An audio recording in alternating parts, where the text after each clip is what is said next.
morning, ladies and gentlemen, and dear non-binary persons.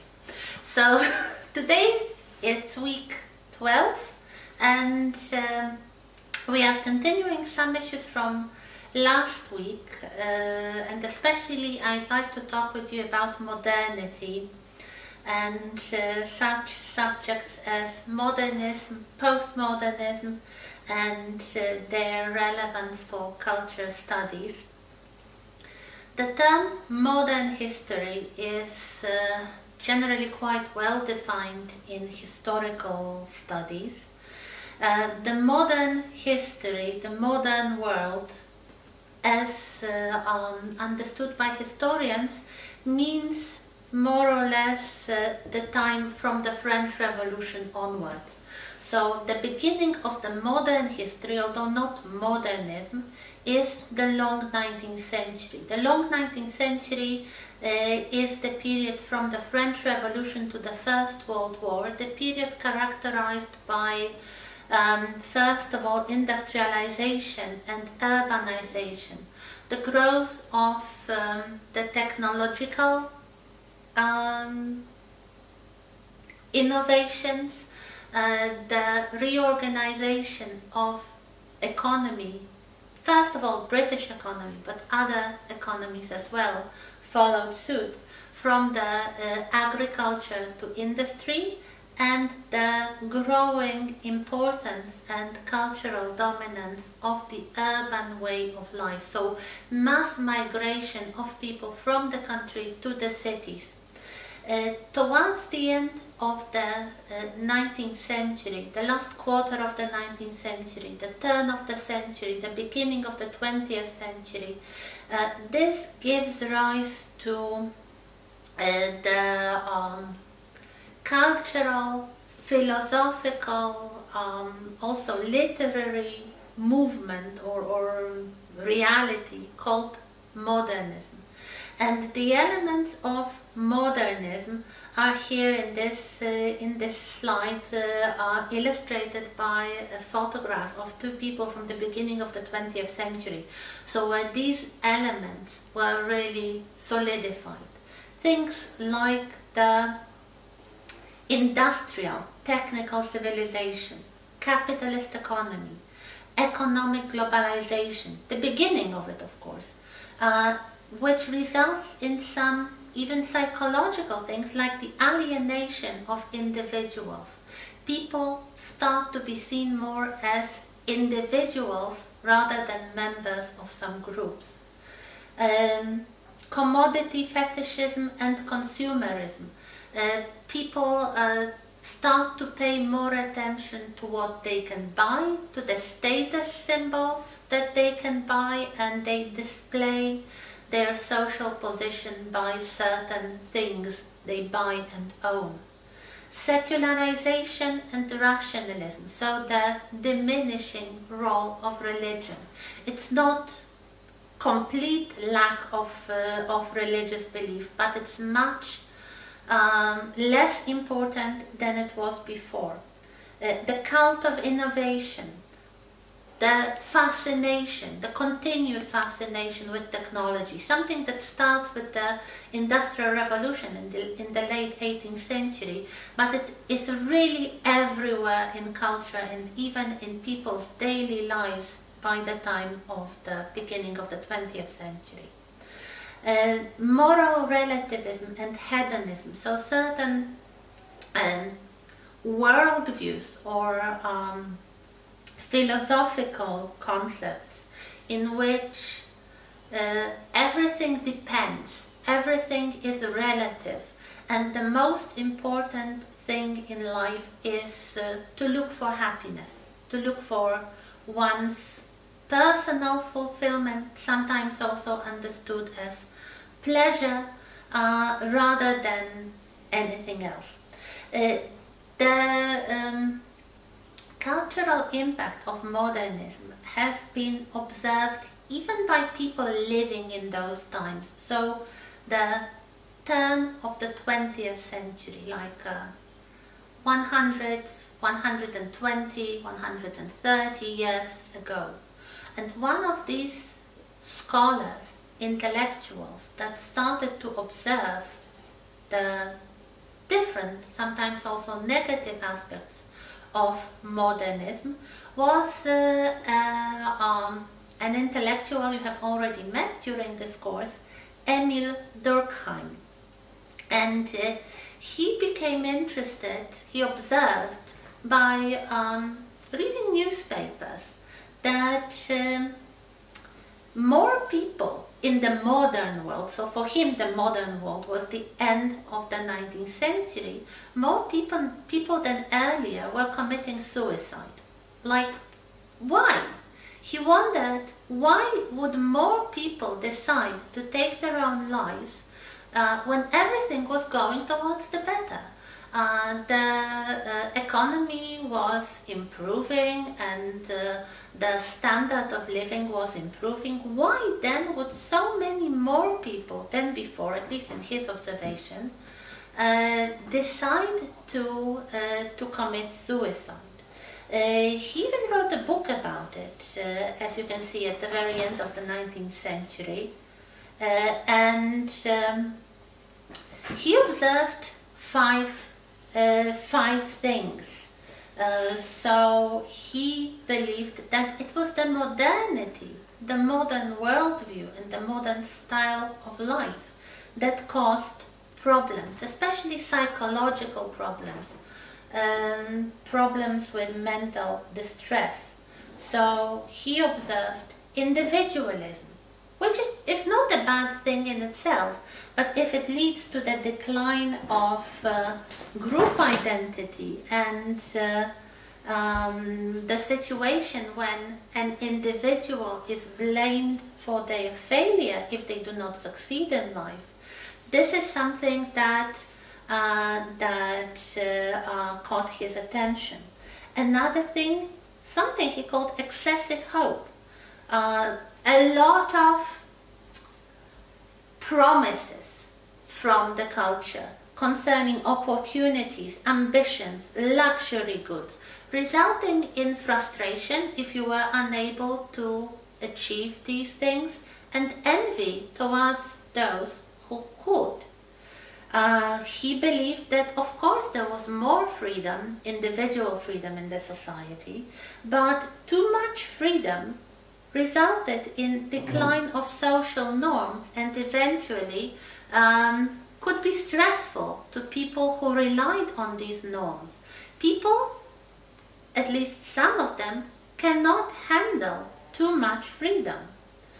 Atheism, so secularization and rationalism instead of religious thinking, provoked the losing of the communal side of religion.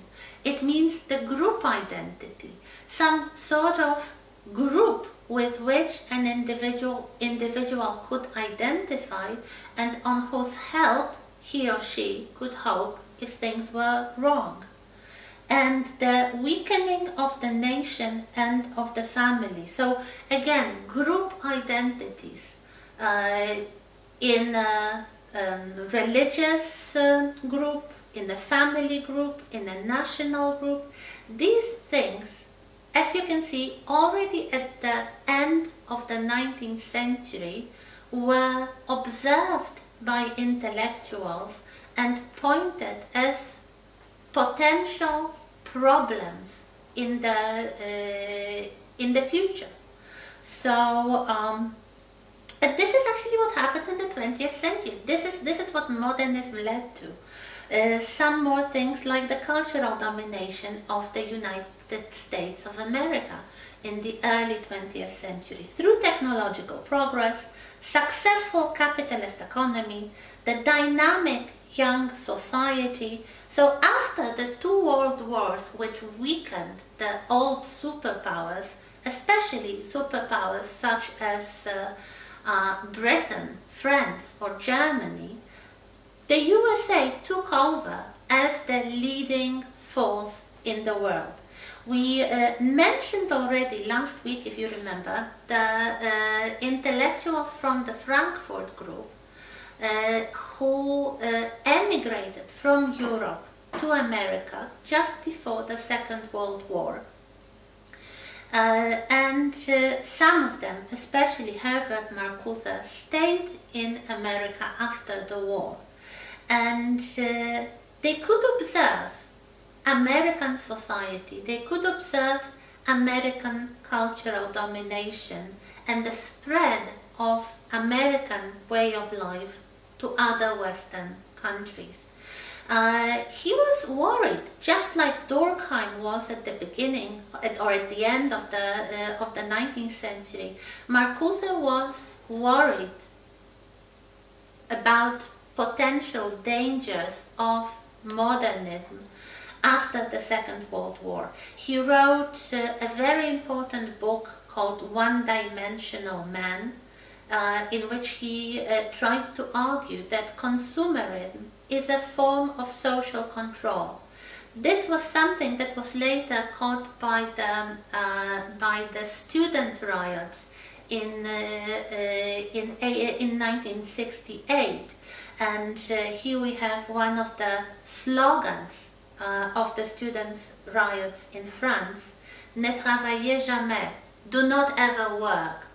Why not? Because work makes you the slave of the system. This is what bred consumerism, this is what bred capitalist economy, and this is perhaps what the intellectuals, like the members of the Frankfurt School,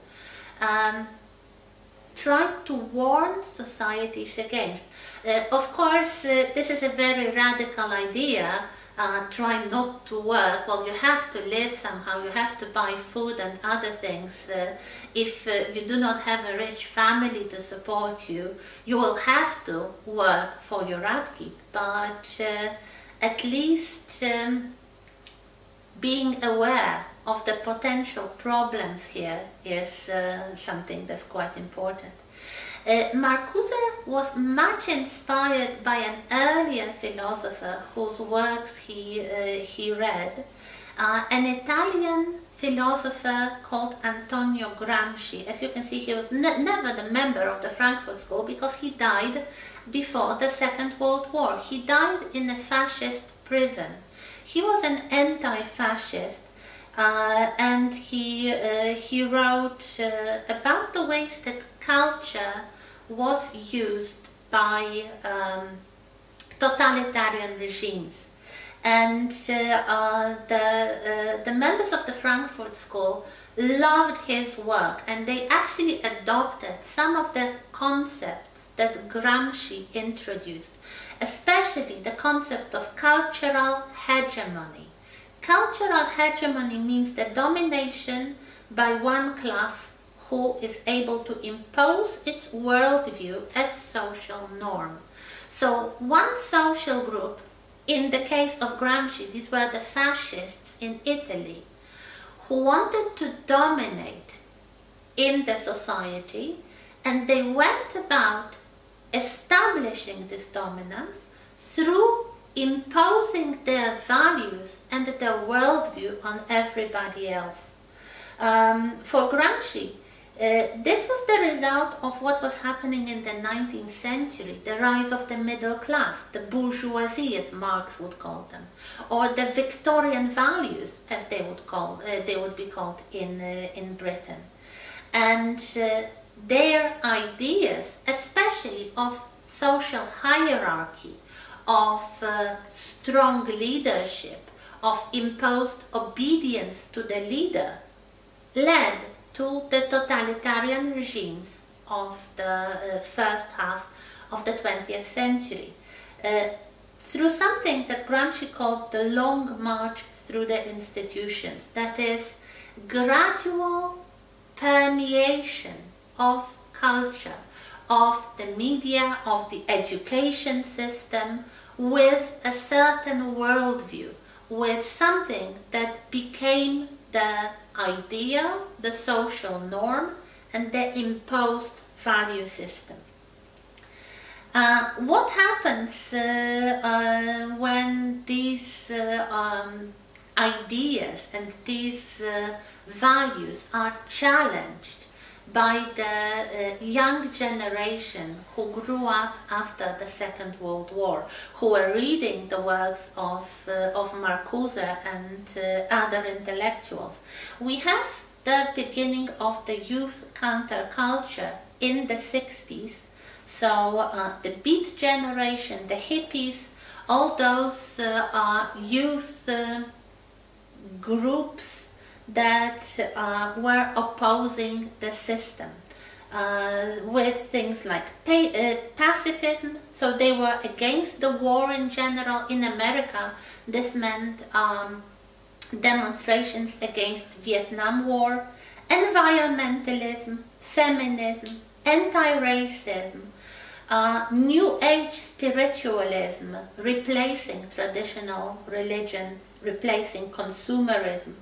Also, the movement towards more social rights for other marginalized groups, such as the LGBT people.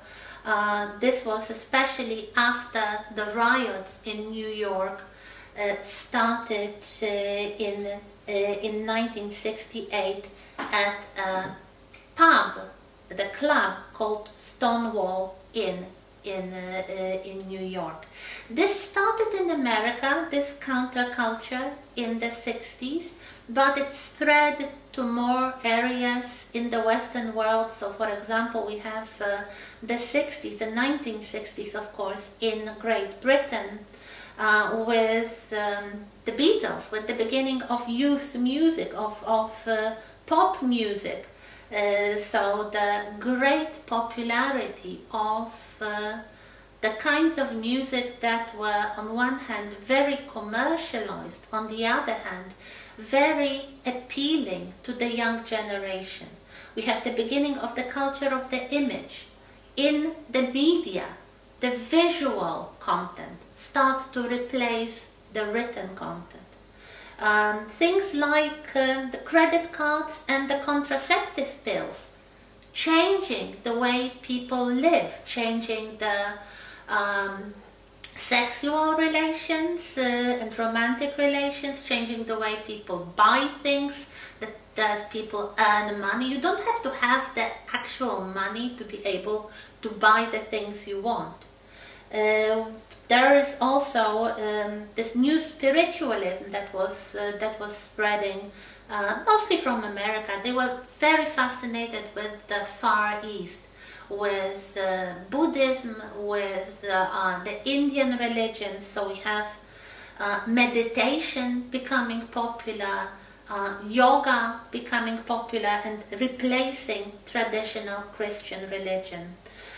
We have the new way that cities are developed, with tower blocks, with motorways, with the private car and the motorways replacing the 19th century system of railway lines.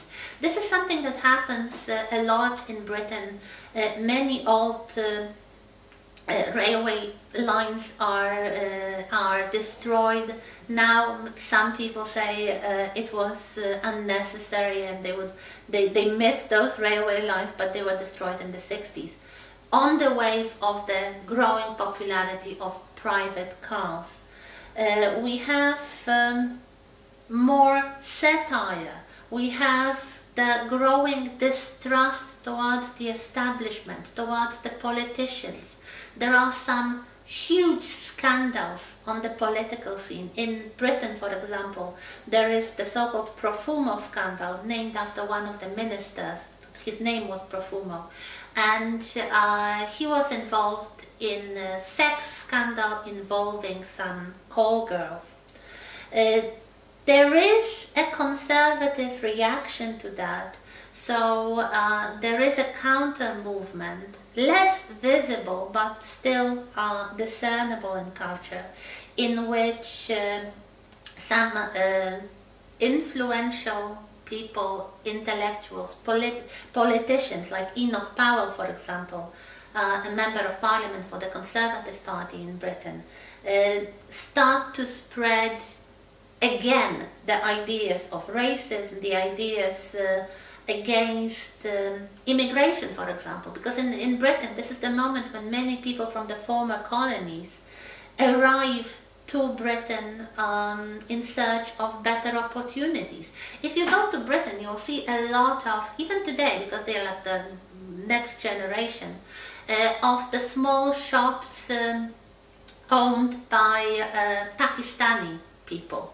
This was the result of the decolonization and the fact that many people from the Commonwealth countries, we'll talk about the Commonwealth next week, were allowed to settle in Britain. Of course, there was a conservative reaction to that, and some politicians like Enoch Power opposed it, but in a long term they were not successful.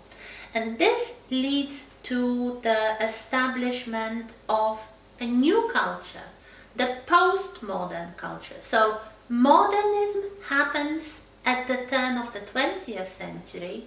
Postmodernism happens starting with the youth counterculture of the 60s, but it really takes more speed in the 80s, and we might say it continues until this day. So we live in the cultural epoch of postmodernism. And postmodernism, here we have some images that you might associate with it. So in literature, novels like The French Lieutenant's Woman, for example, which plays with historical conventions, in this case with Victorian novel. In graphic arts, the works of Andy Warhol. In architecture, those strange, ironic buildings.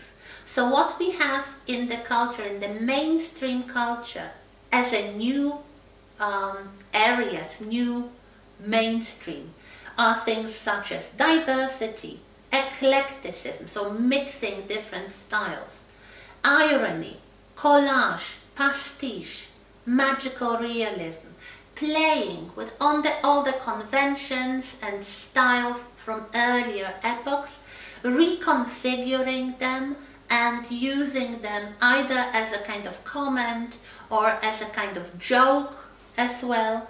And if we compare modernism and postmodernism, here is a little table, a little slide with some of the most visible differences.